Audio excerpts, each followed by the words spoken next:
দুনিয়ার বাড়ি ছাড়লাম, গাড়ি ছাড়লাম, সম্মান ছাড়লাম, টাকা ছাড়লাম, ক্ষমতা ছাড়লাম, শুধু তোমাকে পাওয়ার জন্য।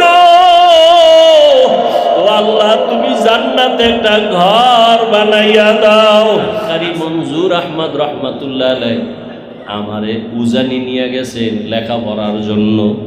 আমারে হাত ধইরা বারবার আল্লাহকে বলতেন, আল্লাহ হাফিজুর রহমানের মাধ্যমে একটা মাদ্রাসা তুমি করায় দিও। আজকে মাদ্রাসা হইছে, কিন্তু আল্লাহ সে বান্দাকে আমি দেখাইতে পারি।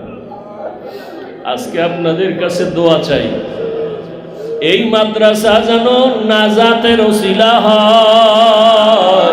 মরণ থেকে যতই পালাও, মরণ তোমায় নিবে ঘিরি। যদিও সুদূর আকাশ পানে, লুকাও সেথায় লাগিয়ে সিঁড়ি। নদী পথে নৌকা চালাও ও মাঝি ভাই, বেলা ডোবার আগে আমি ওপার উঠতে চাই। ছন্দগুলো শুনি, কিন্তু এর হাকিকত নিয়ে কোনো ভাবি না। নদী পথে নৌকা চালাও, দ্রুত চালাও, সন্ধ্যা হয়ে গেলে আর কিনারা খুঁজে পাইবা না। এরে 3.5 হাত বডির নৌকার মাঝি, তোমার এই হায়াতের নৌকা দুনিয়ার সাগরে তুমি চালাইতেছো। আজরাইল আসার আগে কিনারায় পৌঁছে যাও। যদি তুমি নেক আমলের রাস্তা দিয়ে ভিন্ন দিকে যাও, আর এর মাঝখানে যদি কিনারায় যাওয়ার আগে আজরাইল হাজির হয়, রুহুটা দরিয়ার টান যখন দিবে, আর কিনারায় যাওয়ার কোনো উপায় হবে না। ওমর ফারুক রাদিয়াল্লাহু তাআলা কান্না করেন আর বলেন, ও ভাই আবু হুরায়রা, আনন্দ তো ওই ব্যক্তি করবে যার মধ্যে কোনো টেনশন নাই, পেরেশানি নাই, কোনো চিন্তা নাই। কিন্তু আমার মধ্যে অনেক পেরেশানি, অনেক টেনশন, অনেক চিন্তা। বলে কি? বলে রমজান চলে গেল, বরকতের মাস, রহমতের মাস, নাজাতের মাস। রমজানে আমি তারাবির নামাজ আদায় করেছি, কবুল হইল কিনা আমার ভেতরে এক পেরেশানি চলতেছে। কারণ যেইভাবে নামাজ আদায় করা দরকার, ওইভাবে তো আমি নামাজ আদায় করতে পারি না। কেমন নামাজ আদায় করা দরকার? বলে, আন তা'বুদাল্লাহা কাআন্নাকা তারাহ ফাইন লাম তাকুন তারাহ ফাইন্নাহু ইয়ারাক। বান্দা, তুমি নামাজে যখন দাঁড়াও, এমন অন্তর তৈরি করে দাঁড়াও যে তুমি আল্লাহকে দেখতেছো। আল্লাহকে দেখে দেখে তুমি নামাজ আদায় করতেছো। যদি তোমার অন্তর এতটা দুর্বল, আমল এতটা দুর্বল, ঈমান এতটা দুর্বল যে আল্লাহকে দেখার মতো পাওয়ার নাই, তাহলে তুমি এতটুকু মনে করো, যদিও তুমি আমি আল্লাহকে দেখি না, তবে আল্লাহ তোমাকে আমাকে তাকায়া দেখতেছেন। আমি এখন নামাজে দাঁড়ায় গেছি, আমার মাওলার সামনে আমি দাঁড়ায় গেলাম। আমি এখন মাওলার সামনে দাঁড়ানো। আমি এখন আমার অন্তরের কি হালাত কেউ দেখে না, আমার আল্লাহ সব দেখতেছেন। আমি আলহামদুলিল্লাহ বলে শুরু করলাম, আমার মাওলা কুদরতের কান লাগায় শুনতেছেন। আমি আমার মালিকের আদালতে দাঁড়ানো, এই নিয়তে বান্দা যখন তো শুরু করবা, দেখবা তোমার অন্তরের হালাত ভিন্ন হয়ে যাবে। কিন্তু না, নামাজ তো আদায় করি, অন্তরের সাথে মালিকের কোনো যোগাযোগ নাই। নামাজে দাঁড়াইছি, দুনিয়ার চিন্তা, দোকানের চিন্তা, ফ্যামিলির চিন্তা, ছেলে মেয়ের চিন্তা। আর এক আল্লাহর বান্দা নামাজে দাঁড়াইয়া কান্না করতেছে। নামাজের পরে বান্দাকে বলা হলো, বান্দা তুমি নামাজে দাঁড়ায় কাঁদলা কেন? বলে, আমি জাহান্নামের আয়াতের তেলাওয়াতের মুরাকাবায় ছিলাম। আমি নামাজে দাঁড়াইয়া আবার গুনাহের কথায় ভয়ে পড়েছি। আরে যেই নামাজে আমাকে জাহান্নাম থেকে মুক্তি দিবে সেই নামাজ আমি পড়তে পারলাম কিনা? ওরে নামাজে তো চোখে পানি নাই, নামাজে কোনো ধ্যান নাই, কোনো খেয়াল নাই। ওরে এই জন্যই তো আল্লাহওয়ালাদের নেক নজর, আল্লাহর প্রিয় বান্দাদের মজলিসে বসিয়া অন্তর তৈরি করো। কলবের ভিতরে দুনিয়ার মোহাব্বত, বাড়ি গাড়ির মোহাব্বত, টাকার মায়া, বাড়ির মায়া, সন্তানের মায়া সব দূর করে দাও। ওরে এক অন্তরে কয়জন আরে বসাইবা? ওরে আমার মাওলার দেওয়া কলম তো একটা, ওই কলমে হয়তো দুনিয়া বসাও না, আমার মালিকের বসাও। ওরে কলমের মধ্যে যদি দুনিয়াকে বসায় দাও, আমার মালিকের আর বসার সুযোগ নাই। এই দুনিয়ার থেকে কলমের সাফ করি, আমার মালিকের সাথে সম্পর্কের জন্য কলমটাকে খালি বানাও। ওরে আল্লাহর মোহাব্বত নিয়ে চিন্তা করো, আর মুরাকাবা করো, মরণের চিন্তা করো। আরে আজ আমার টাকা, আমার বাড়ি, আমার গাড়ি, আমার সব আমার যা বলি কিছুই তো আমার না। ওরে একজন বিচারকের রায়, একজন আসামি, ওরে কত টাকাওয়ালা, কত বাড়িওয়ালা, কত গাড়িওয়ালা, কত কিছু বাহাদুরি, জেলখানায় যখন চলিয়া যায় এখনো সে কিন্তু মরে নাই, জেলখানায় আছে, সবাই জানে লোকটা বাঁচিয়ে আছে। কিন্তু দেখা যায় তারপরেও তার ছেলে মেয়ের ঠিকানা পর্যন্ত আর ঠিক থাকে না। তার রেখে যাওয়া বাড়ি, তার গাড়ি, তার সম্পদ কেমন যেন সব বিলীন হওয়া যায়। আর আগের মতো বাড়ি পায় না, গাড়ি পায় না, কেমন এক বিরাট ভূমির মতো। দুনিয়াতে জেলখানায় চলিয়া গেলে সব কিছু হাত ছাড়া হয়ে যায়। ওরে আজরাইলের হাতে যেদিন ধরা পড়িয়া যাব, ওই দিন আমার ছেলে কোথায়, আমার মেয়ে কোথায়, আমার ভাই, আমার বাড়ি, আমার গাড়ি। ওরে আজরাইল যখন রুহটা ধরিয়া ডাক দিবে, বান্দা তখন দেখবে ডানেও কেউ নাই, বামে কেউ নাই, সামনে কেউ নাই, পেছনে কেউ নাই, আমি একা। ওরে আমার ঘর দিয়া সবাই টেনে টেনে নামায়, বলে তাড়াতাড়ি কবরে দাও। আমার আপনজনেরা বলবে লাশ আর আমরা পাহারা দিতে পারবো না। ও আল্লাহর বান্দারা, রমজানের মাঝে আসছো, কি হালাত অন্তরের, আমার মাওলাকে অন্তরে জায়গা দাও। ওরে আমার আল্লাহকে যদি অন্তরে বসাইতে পারো, তখন তোমার এমন হালাত, বাড়ি ভালো লাগবে না, ছেলে মায়ার কথা মনে পড়বে না, বাড়ি গাড়ি সব ভুলিয়া অমন অবস্থা হবে যে তোমার এখন মাওলা ছাড়া আর কিছুই মজা লাগে না। তখন অবস্থা এমন হবে, আমার ডাইনে আমার মাওলা। ওরে বান্দা, তখন তুমি দেখবে আমার মাওলার জিকির ছাড়া ভালো লাগে না, তেলাওয়াত ছাড়া ভালো লাগে না। তারাবির নামাজ 20 রাকাত না, সারা রাত কোনো হিসাব নাই। মাওলার মোহাব্বতের বান্দা যখন নামাজে দাঁড়াবে তখন কাঁদবে আর তেলাওয়াত শুনবে।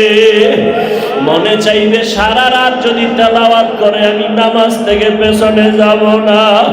আর যার অন্তরে আমার মাওলার মোহাব্বত নাই, ওর অন্তরে নামাজে মজা নাই, রোজায় মজা নাই, জিকিরে মজা নাই, বয়ানে মজা নাই।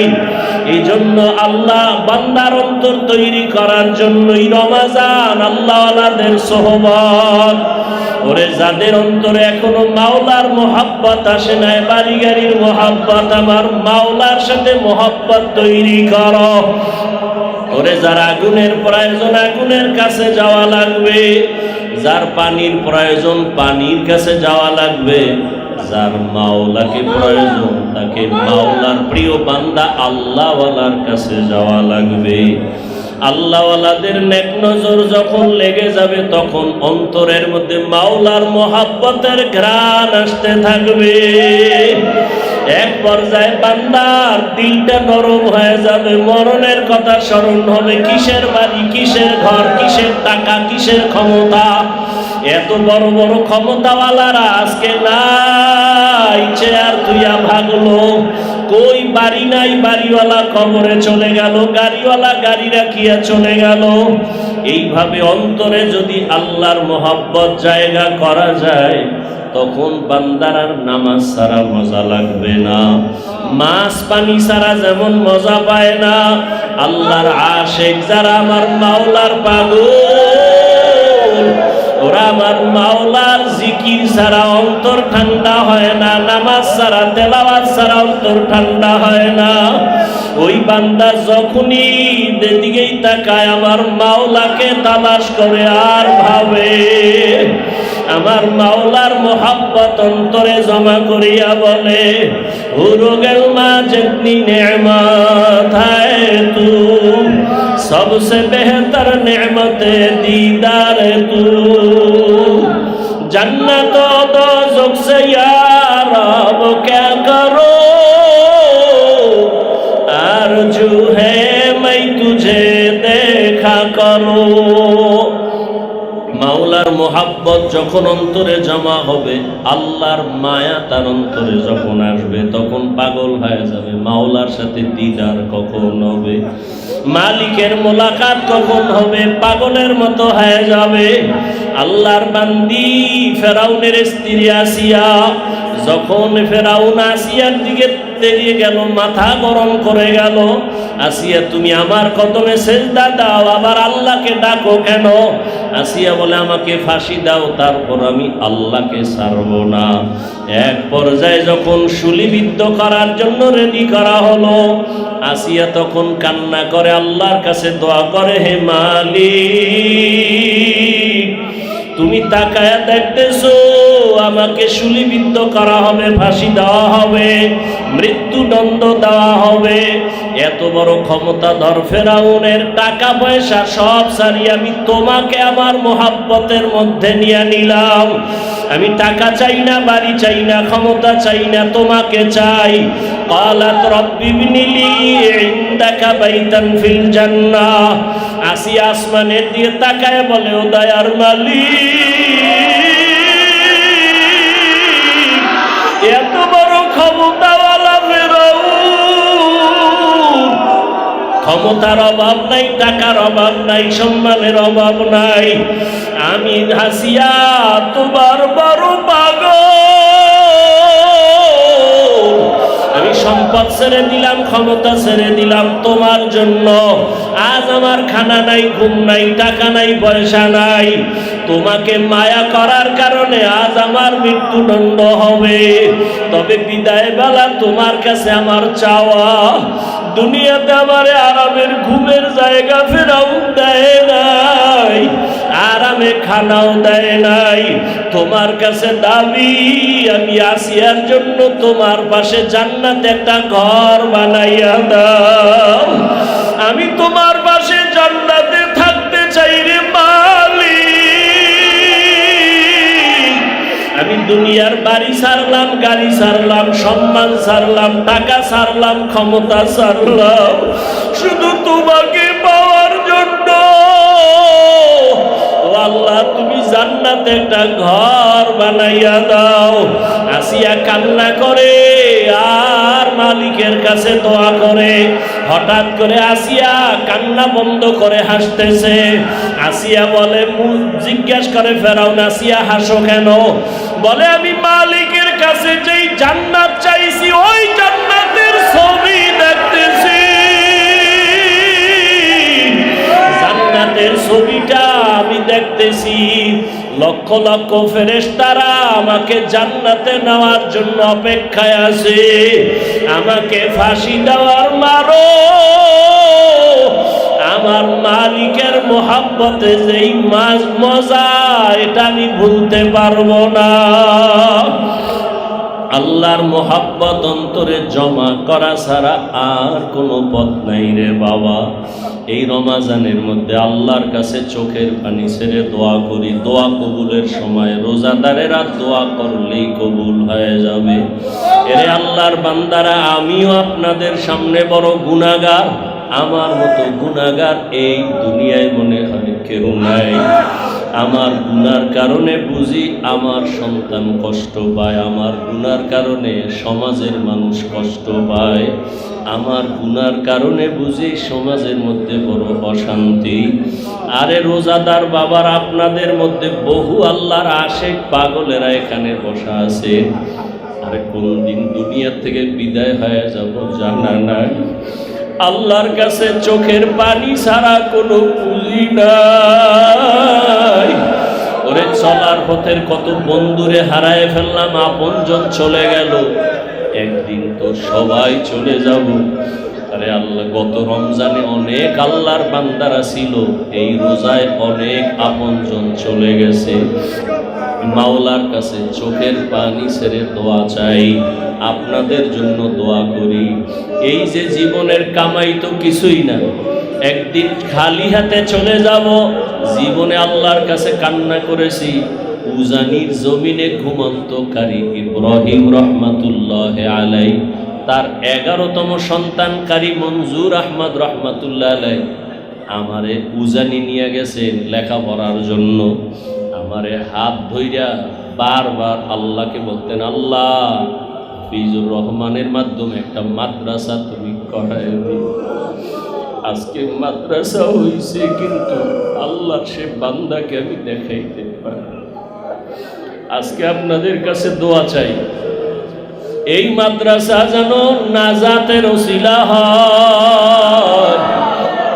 ওই গত কয়েকদিন আগে মুফতি মিজানুর রহমান সাইদ দামাত বারাকাতুহুম, মুফতি মাহফুজুল হক দামাত বারাকাতুহুম শাইখুল হাদিস সাহেবের সন্তান মুফতি আমিনী রহমাতুল্লাহ আলাইহের জামাতা মুফতি সাখাওয়াত হোসেন রাজি দামাত বারাকাতুহুম আসছিলেন। অনেক ওলামায়ে কেরাম নিয়া। আপনাদের আমার কোনো পুঁজি নেই, সাহসও নাই, তবে দুইটা সাহস নিয়ে আমি মাঠে নামছি। এক সাহস, আমি মাওলার কাছে চোখের পানি ছেড়ে কান্না করি। আর একটা সাহস হলো, আপনারা আমাকে অন্তর দিয়া মোহাব্বত করেন। এই মোহাব্বতের দোয়া আমার মাওলা খালি ফিরাইয়া দিবেন না। এজন্য বিশাল ওই জায়গা আপনাদের মোহাব্বতে বায়না করেছি, কিন্তু একা একা ভোর রাতে কান্দিও পালি। এই সমুদ্রের ভিতরে কেমনে পানি দিয়া কিনারায় যাব? তবে আল্লাহর বহু বান্দারা এখানে সাইনবোর্ডটা দেওয়ার পরে প্রবাসের থেকে অনেক আল্লাহর বান্দারা আমার নাম্বার দিয়ে দিছি যোগাযোগের জন্য, আমার সাথে কথা বলতে চায়। নাম্বারে এক আল্লাহর বান্দা কান্না করে আর বলে, হুজুর দোয়া করি, অনেক বছর ধরে আপনার বয়ান শুনি, কথা বলতে পারি না। আমি অস্ট্রেলিয়ায় থাকি, দোয়া চাই। আমি জায়গার জন্য 50,000 টাকা পাঠায় দিতেছি। এরকম সবাই দোয়া করে।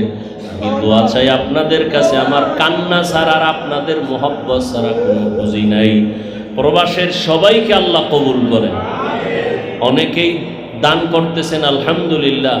প্রবাসের সবাইকে আল্লাহ পাক, আমার ভাই বোন যারা চাকরি করে, ব্যবসা করে, আল্লাহ বরকত দান করেন।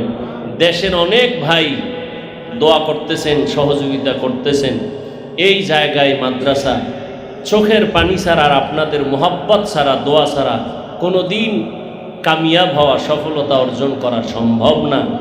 আল্লাহর কাছে বেশি বেশি দোয়া করবেন। এই রমাজানের মাস আল্লাহ পাক এই জায়গার টাকার ব্যবস্থা করে দেন। আমার প্রবাসে যারা কলিজা দিয়ে মোহাব্বত করেন, আল্লাহ সবাইকে কবুল করেন। আল্লাহ পাক তাদেরকে হেফাজত করেন। আল্লাহ পাক তাদের রুজি রোজগারে বরকত দান করেন। বেশি বেশি দিনের কাজে সহযোগিতা করার তৌফিক দান করেন। এই মাদ্রাসাও আপনাদের দোয়া, আমাদের কান্না, আর আল্লাহওয়ালাদের নেক নজর, মা বাবার দোয়া, আপনাদের ছোট ছোট খেদমত, সহযোগিতা, আল্লাহ পাক বিশাল এই জায়গার অর্থ আমার দেওয়ার তৌফিক নাই, সাহস নাই। মাঝে মাঝে খুব একা একা চিন্তায় পেরেশান হয়ে যাই, কেমনে সম্ভব। আবার মাঝে মাঝে চোখের পানি আসে, তখন আবার দিল শান্ত হয় না। প্রবাস থেকে ফোন আসে, সবাই দোয়া করে, অনেকের সাথে দেখা হয়, হুজুর দিতে না পারি অল্প দেই। একজনে আজকেও জুমায় কিছু টাকা দিয়ে কয়, হুজুর গরিব মানুষ দোয়া করেন, কিছু শরীক হইলাম। আল্লাহ পাক এভাবেই গরিবের এক টাকায় কোটি কোটি হারাম টাকার থেকেও বেশি বরকত। অতএব আমি আপনাদের কাছে দোয়া চাই, আমার পুঁজি দুইটা, এই বিশাল সমুদ্র পাড়ি দেওয়ার জন্য। আল্লাহর কাছে কান্না, আর এ দেশের বিদেশে প্রবাসে সবার আমার কলিজার মোহাব্বতের ভাই বোনদের দোয়া। এই মোহাব্বত আমার পুঁজি, আমার সাহস। ইনশাআল্লাহ 1 বছর টাইম আমরা পেয়েছি, সমাধান হয়ে যাবে। আল্লাহ কুদরতের রাস্তা খুলে দিলে 1 সেকেন্ডও লাগবে। আল্লাহ পারেন না? আল্লাহ পারেন। দোয়া চাই। আজকে দোয়া কবুলের সময়, রোজার মাস, সবাই একটু মোনাজাতে সব সময় দোয়া করবেন। আল্লাহ পাক যেন এই বিশাল অর্থের ব্যবস্থা করে দেন। প্রায় 20 কোটি টাকার টার্গেট নিয়ে আমরা ময়দানে নেমেছি। মোটামুটি আমরা 75 লক্ষ টাকা দিয়েছি, আরও অনেক টাকা প্রয়োজন, আল্লাহ যেন ব্যবস্থা করে দেন। তো এরপরে আপনারা তো জানেন, যারা সব সময় আসেন, ছাদ ডালাই দেওয়া দরকার, ছাত্র অনেক বেশি, জায়গাও দিতে পারি না। তো যারা সার্বিকভাবে সহযোগিতা করেন, যে যেইভাবে, ব্যবসায়ী, চাকরিজীবী, শ্রমজীবী, যারা শ্রমিক, সবাই কম বেশি দান করেন। আল্লাহ সবার দান কবুল করেন। দানের বরকতে হায়াতে, ইজ্জতে, রিজিকে আল্লাহ বরকত বাড়ায় দেন। দেশে বিদেশে যে যেখান থেকে সহযোগিতা করতেছেন, আল্লাহ সবার সহযোগিতা কবুল করেন। তো আজকের এই সুন্দর আয়োজন আপনারা ওই বিকাশেও যদি দিতে চান, নাম্বার একটা আমরা নির্ধারণ করে দিয়েছি। অনেকে প্রতারণাও করতে পারে, খুব সতর্ক।